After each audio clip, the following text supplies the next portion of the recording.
Allahu Allahu Allahu Allah, Allahu Allahu Allahu Allah, Allahu Allahu Allahu Allah. Assalamualaikum warahmatullahi wabarakatuh.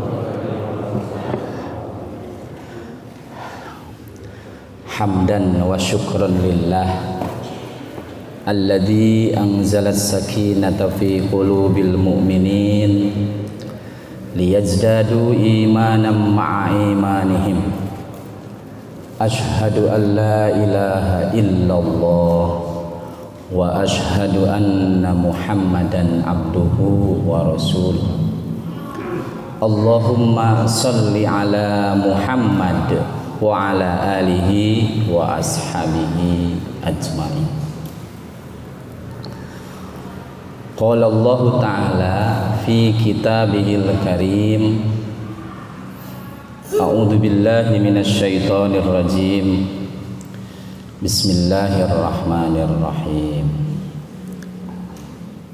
Ya ayyuhan nasu inna khalaqnakum min dzakarin wa unsa wa ja'alnakum syu'uban wa qabaila lita'arafu inna akramakum indallahi atqakum innallaha alimun khabir. Shadaqallahul adzim, wallahu a'lam bimuradih.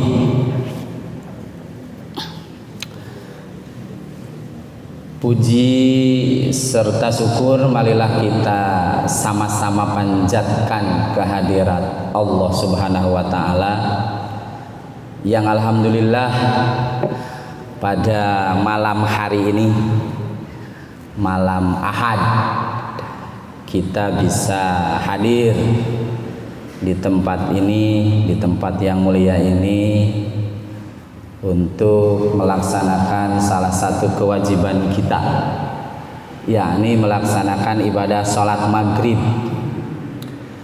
Mudah-mudahan ibadah sholat maghrib berikut ibadah sunnah yang lainnya diterima oleh Allah Subhanahu wa ta'ala. Dan alhamdulillah juga kita bisa memaksa diri sepekan sekali tidak pulang ke rumah, tapi untuk mengikuti salah satu juga kewajiban kita, yakni untuk thalabul ilmi. Mudah-mudahan thalabul ilmi yang dilakukan minimal sepekan sekali malam Ahad ini menjadikan semakin kuatnya iman kepada Allah Subhanahu wa ta'ala. Karena yakinilah, dengan semakin banyak ilmu yang didapat oleh diri kita, pasti kita akan bisa membedakan mana yang hak dan mana yang batil. Karena kita sudah tahu dan yakin juga bahwa orang-orang yang mempunyai ilmu dan terus-terusan mencari ilmu pasti akan mendapatkan pertolongan Allah Subhanahu wa ta'ala. Mudah-mudahan kita termasuk di dalamnya. Amin ya Allah ya Rabbal alamin. Jamaah rahimakumullah, kita ketahui bahwa Allah Subhanahu wa ta'ala yang sebagai Khalik, pencipta kita semua, itu di Al-Quran surat Al-Hujurat yang saya baca tadi, diseru oleh Allah bahwa manusia ini, manusia yang diciptakan olehnya itu adalah berbentuk laki-laki dan perempuan. Jadi untuk apa Allah menciptakan laki-laki dan perempuan terhadap manusia ini?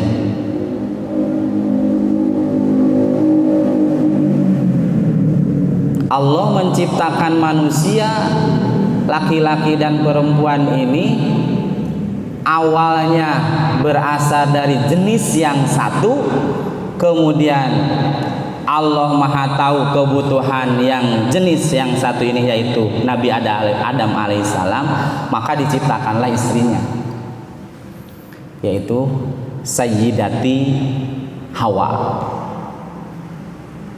Maka lama-kelamaan dengan izin dan kudrat iradat Allah Subhanahu wa taala, Allah menciptakan manusia asalnya satu, kemudian diciptakan satu lagi, akhirnya banyaklah yang diciptakan oleh Allah sampai berbangsa-bangsa dan bersuku-suku. Ya ayuhan nas, wahai manusia, inna khalaqnakum, sesungguhnya kami telah menciptakan kalian semua, yaitu annas itu min dzakarin wa unsa, dari jenis laki-laki dan perempuan, wa ja'alnakum syu'uba, kemudian berbangsa-bangsa dan bersuku-suku. Kebayangkan kayak dari dulu semenjak Nabi Adam sampai sekarang berapa miliar itu manusia penduduk bumi ini. Kebayang gitu kan, nanti kalau di akhirat kelak di padang mahsyar, wah, Masya Allah.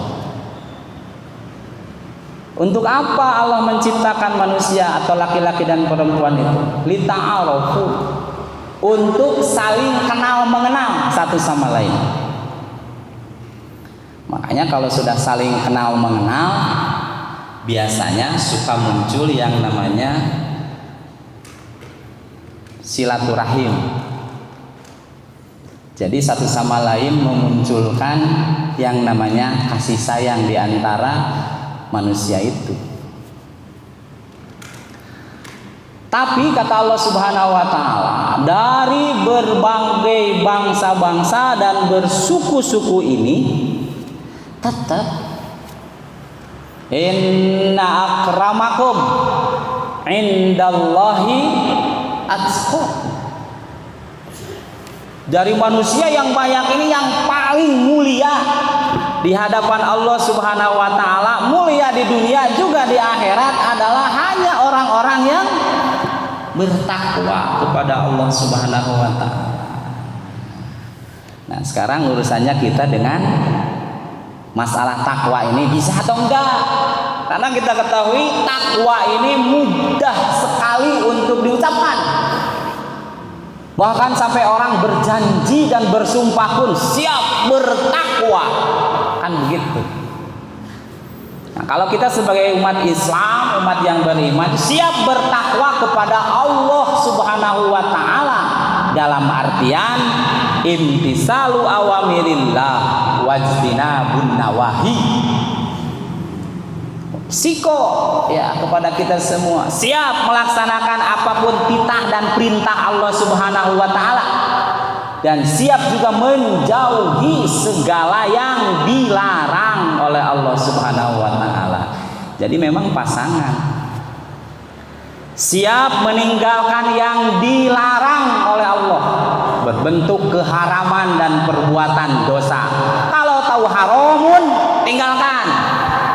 Kalau tahu halal, maka lakukanlah, praktekkan. Tapi untuk bisa menjadi yang bertakwa ini perlu apa? Perlu ilmu. Salah satunya apa? Ya, rajin mencari ilmu. Makanya kalau orang-orang yang yakin kepada Allah Subhanahu wa taala dan akibat dari yang dilakukannya itu akan kembali kepada diri kita, dah rese pak nyari ilmu, karena ilmu dianggap sebagai amal ibadah kepada Allah Subhanahu wa taala. Dan tidak ada batasan yang namanya mencari ilmu ini. Saya sering ulang-ulang, dan memang Islam itu diulang-ulang. Supaya apa? Supaya semakin kuat. Walaupun kita sudah tahu. Kata Rasul, "Utlubul ilma minal mahdi ilal lahd." Kalimatnya kayak kalimat utlub, kalau secara gramatikal bahasa Arab yang saya pelajari, utlub itu diambil dari kata dasarnya tolaba, mencari, kemudian berubah di tasrif dan di sorobnya itu adalah jadi utlub. Padahal ada kata tolaba. Utlub adalah fi'il amar. Fi'il amar itu adalah menunjukkan kepada perintah. Yang namanya perintah al-amru lil wujub. Setiap perintah adalah menunjukkan kepada wajib. Ari wajib kenaun? Kudu. Tidak mau apa? Mau tidak mau harus dilakukan. Apa yang disebut dengan wajib? Ma yusabu ala fi'lihi wa yu'aqabu ala tarkihi.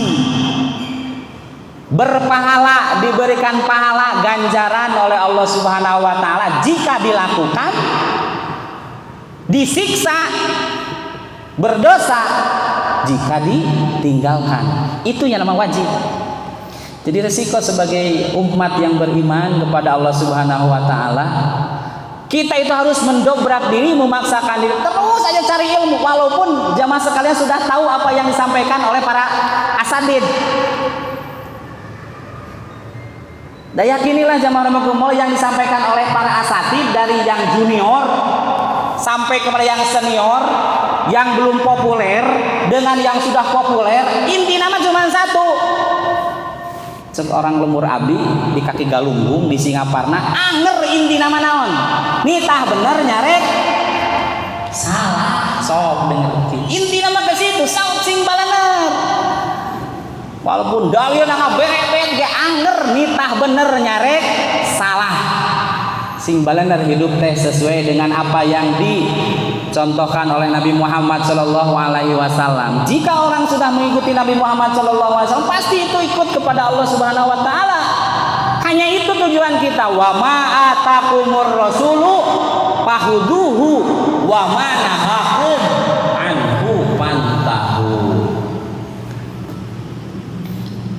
Apa-apa yang disampaikan oleh Nabi Muhammad SAW, yaitu yang disebut dengan Rasul, itu adalah kalau beliau melakukannya atau menyampaikannya, fahuduhu, maka ambil, ikuti dan ikuti.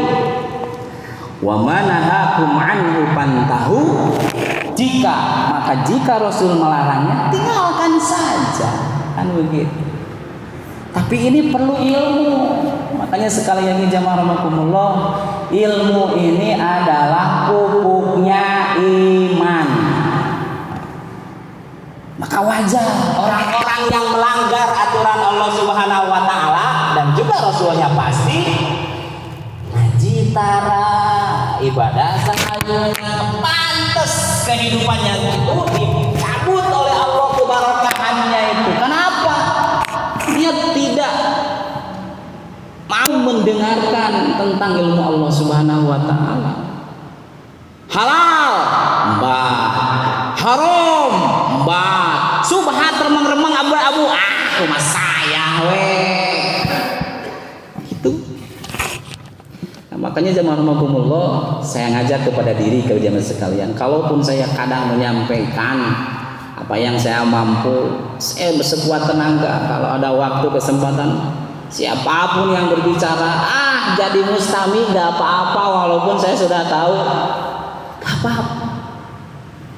Makanya tidak semua orang juga bisa untuk menyampaikan, karena sesuai dengan kapasitas masing-masing. Paling tidak kita diberikan kesempatan oleh Allah Subhanahu wa taala, dengan diberikannya nikmat yang banyak ini benar-benar digunakan nih. Mumpung masih pada normal kita itu. Normalkan pendengaran kita. Kemudian pandangan kita normal. Jadi memang sisi lain Kalau ibadah mah jamaah khusus supaya kita benar-benar fokus, memang lagi sehat Pak. Kan terasa oleh jamaah sekalian yang udah sakit, dah ibadah teh ini saya dulu ngalamin teu para rubuh Pak. Jeung asa lebar gitu kan. Aduh, sudah biasa ikut jamaah ke masjid, ini diuji sama Allah. Resiko di rumah, walaupun di rumah juga, Bu, ayo anak jamaah. Kenapa? Nggak mau ketinggalan yang namanya 27, walaupun tetap keabdolan di masjid. Makanya selagi sehat walafiat, ayo ibadah sing baragus. Tidak ada pilihan bagi kita. Apalagi kita menyadari bahwa ya dunia mah hanya mampir kan begitu. Dunia majra'atul akhirah. Dunia ini tempat bercocok tanam Pak. Tempatnya capek. Sholat capek Pak. Kita diperintahkan untuk sholat fardu minimal, tambah sunat, sholat tahajud, qobla, ba'da, dan lain sebagainya. Capek Pak, nggak apa-apa. Karena bukan untuk Allah, semuanya untuk kita. Capek. Tapi insya Allah dengan capek, dengan niatnya lillahi ta'ala, orang-orang yang dekat kepada Allah dengan cara melaksanakan ibadah dengan benar, dunianya juga ngalir itu Pak. Yakinilah itu. Tekudu paktik sing deket teh ke Allah Subhanahu wa ta'ala. Waktunya untuk belajar berapa? Bekerja ya bekerja, ikhtiar wajib. Kenapa? Bekerja diperintahkan oleh Allah Subhanahu wa ta'ala. Hasil dan tidak nama tinggal patawakal ala Allah, serahkan semuanya kepada Allah Subhanahu wa ta'ala. Nah, jadi jamaah rahimakumullah, untuk meraih yang namanya tadi ketakwaan, karena manusia yang diciptakan oleh Allah itu sangat luar biasa banyaknya, dan yang mulia di hadapan Allah itu hanya orang-orang yang bisa bertakwa. Maka kita rebut bagaimana supaya kita bisa bertakwa kepada Allah Subhanahu wa ta'ala. Nah, makanya kita ketahui salah satu ciri daripada orang-orang yang bisa bertakwa kepada Allah, dia dawam. Dawam itu apa? Membiasakan diri. Bahasa kerennya itu istiqomah, ajeng. Pokoknya mah saya harus melakukan yang disukai oleh Allah Subhanahu wa ta'ala. Gak peduli orang lain mau bilang apa, ajeg dia tuh istiqomah itu ajeg. Teka bawa kaleo gitu. Nah, salah satunya di dalam Al-Quran surat Al-Baqarah yang sering kita dengar tentang masalah ciri orang yang bertakwa. Alif Lam Mim. Hanya Allah dan Rasulnya yang maha tahu daripada arti Alif Lam Mim. Dzalikal kitabu la raiba fi. Itu kitab, yaitu Al-Quran ini adalah la raiba fi. Tidak ada keraguan di dalamnya. Pasti benarnya Al-Quran ini. Pasti benar. Kalamullah yang menjadikan manusia bahagia di dunia ataupun di akhirat jika dia melaksanakannya, jika dia taat. Kitab ini hudan. Al-Quran ini menjadi hudan, petunjuk, hidayah lil muttaqin, bagi orang-orang yang bertakwa. Jadi jamaah rahimakumullah, kalau Al-Quran ini sebagai kalamullah oleh kita, minimal ikra, dibaca. Tuh, ikra bukan qira'a, ikra dibaca atau bacalah. Ini perintah juga, perintah kita untuk banyak membaca Al-Quran. Jadi kalau Al-Quran dibaca oleh diri kita terus berulang-ulang, kemudian kita paham maknanya, pasti itu Allah memberikan pertolongan kepada kita. Apalagi kita sudah tahu bagaimana Al-Quran kalau dibaca oleh kita itu suatu saat di akhirat kelak akan datang kepada sahabatnya, pecinta Al-Quran itu, memberikan syafaat, pertolongan kepada orang yang membaca di yaumul akhirat nanti.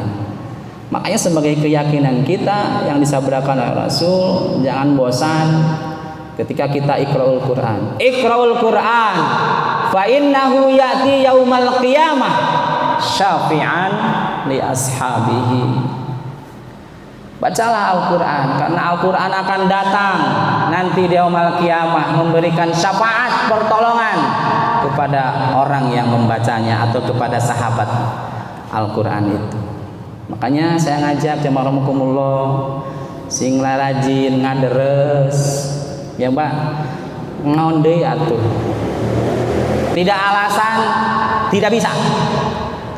Tidak bisa menjadi bisa, awalnya tidak bisa kalau dia mau belajar. Jangan beralasan, aduh saya can bener makhorijul hurufnya atau mujawadnya, tidak jadi masalah. Baca we pokoknya mah. Banyak sekarang media-media yang bisa menghantarkan kita untuk bisa baca Al-Quran. Allah menghargai kalau kita berikhtiar, berusaha untuk baca Al-Quran. Itu dosa Pak. Nu panjang dipenekeun, nu pendek dipanjangkeun, ain jadi alif, sin jadi so, to jadi ta, bae teu naon. Kalau belum mampu untuk dibimbing. Nah makanya di Al-Hikmah kesempatan jamaah rahimakumullah ada grup taksin itu teh kader menjadi imam suatu saat. Ya siap ya gitu, insya Allah, karena terus-terusan dilatih akan pasti benar itu. Saya pun belajar begitu Pak, asana terbiasa belajar di Singapura terus-terusan diulang dan diulang terus aja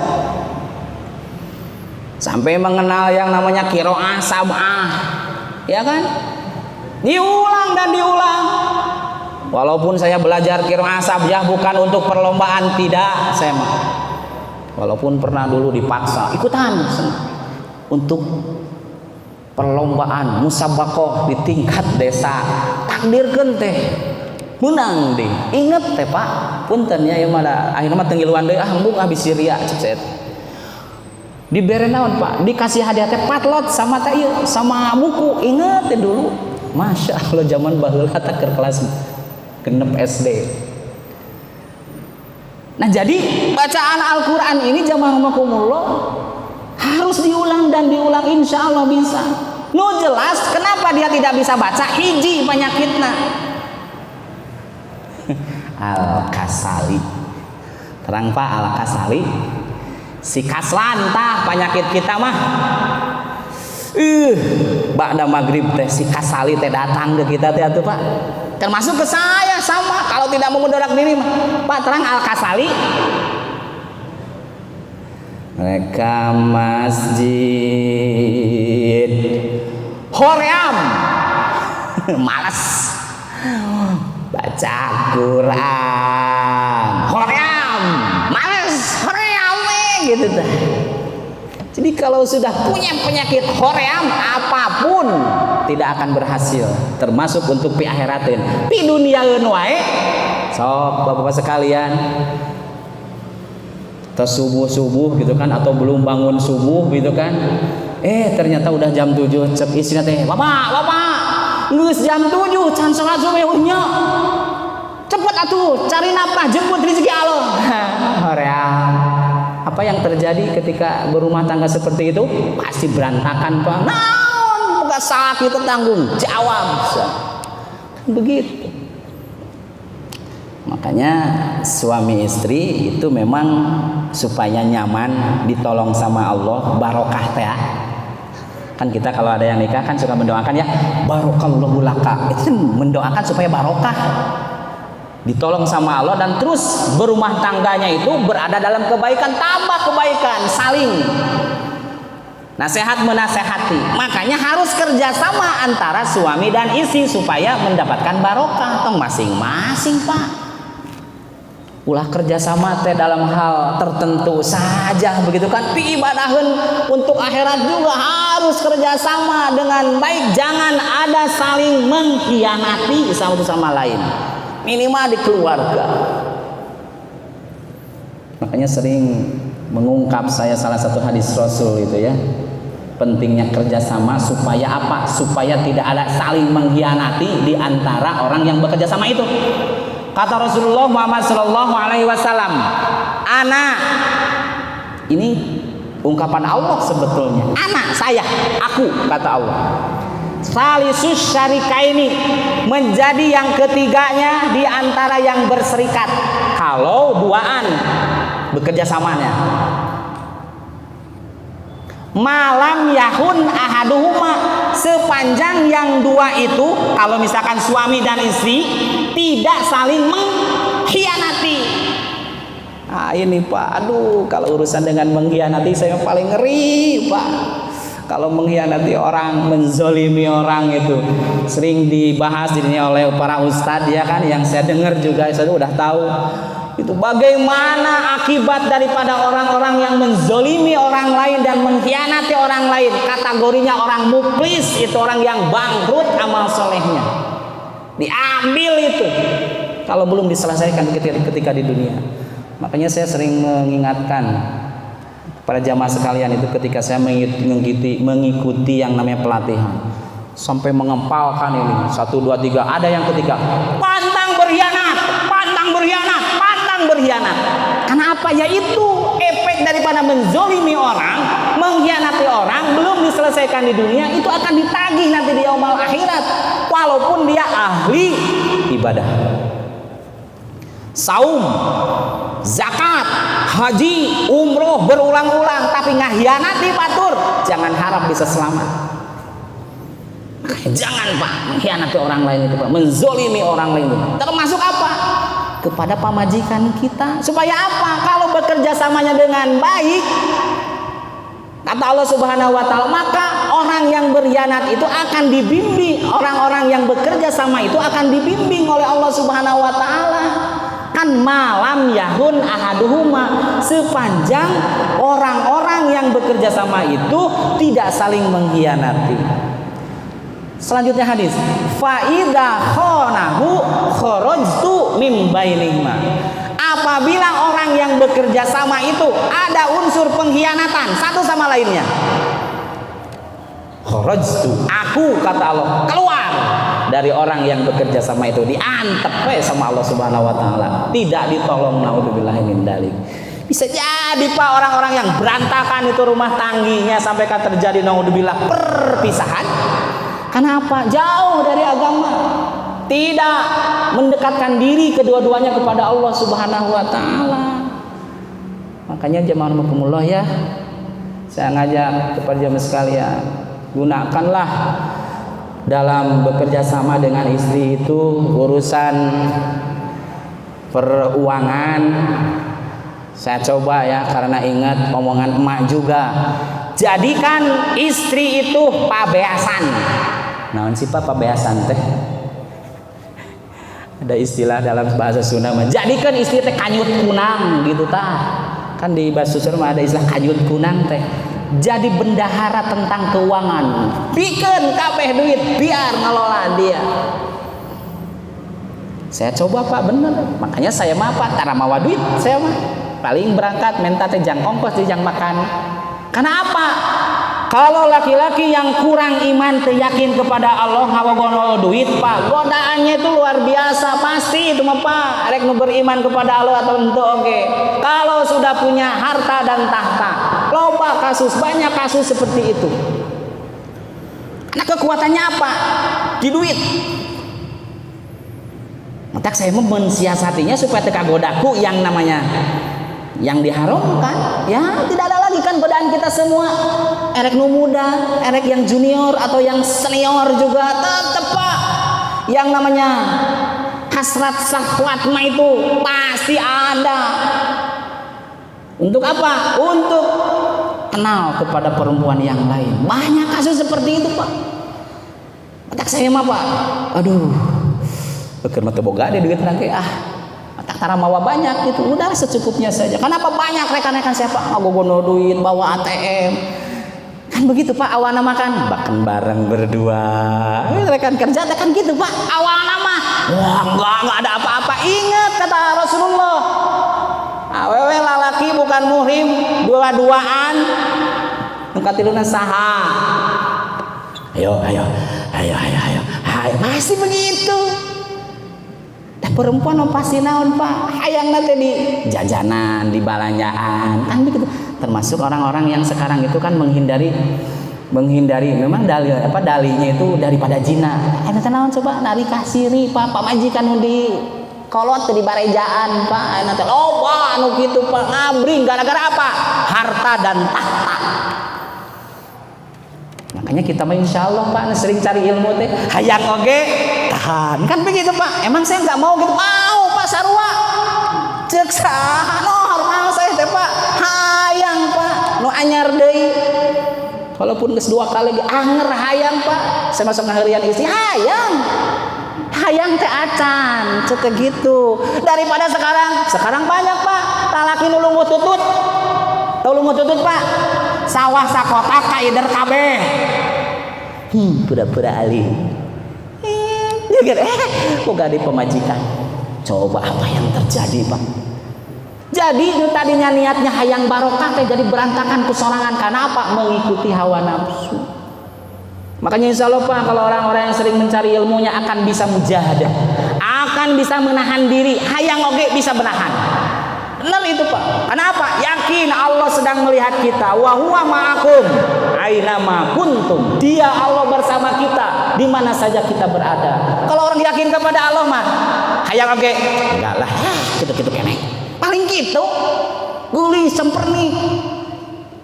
Ditetep di hareup sieu, ditilik tinggi leungit pokona pikir sepen. Hayang oge enggak. Makanya pantes kan kata Rasul, kalau seorang suami lagi bekerja di luaran, kemudian melihat orang-orang yang cantik, gelis, kawanti-wanti, endah kabina-bina, pokoknya menarik, pokoknya malah. Maka ketika ada hasrat untuk mendekati atau berkenalan dengan dia, maka kata Rasulullah apa? Pulang, segera pulang, datangi istrimu. Kenapa? Sama apa yang dimiliki oleh perempuan itu sama dengan apa yang dimiliki oleh istrimu. Emang bener dipikir-pikir, naon bedana? Kayak singgungku. Kenapa orang terjerumus? Ikuti hawa nafsu. Intinya begitu Pak. Makanya banyak sekarang itu menurut berita cenah. Loh banu karar itu Pak lagi nanjak karirnya. Tara ngaji, sholatnya asal-asalan. Ini apa? Dergelinci. Naudzubillahi min dzalik. Jadi sesuatu yang normal apa ya? Kalau bapak-bapak saya hayang di pasangan yang normal Pak, hayang. Kalau membicarakan perempuan nggak apa-apa, nggak jadi masalah. Saya tak gelis, resep ya kekuasaan. Nggak apa-apa. Daripada ngobrol ke laki, ya kan? Makanya ngobrol ke laki, resep laki makanya di LGBT. Kan sekarang musim di akhir zaman itu lagi LGBT, laki bogoh laki, awewe, jeung awewe lalir kan Pak. Walaupun saya contoh nanu ngaraco teh di zaman Rasul-Rasul terdahulu kan, seperti kaumnya Nabi Lut kan ngaco itu. Yang durhaka itu kan sampai Nabi Lut kan diturunkan di kaum Sodom gitu kan. Akhirnya apa? Terjadilah sodomi kan begitu. Masya Allah, naudzubillah min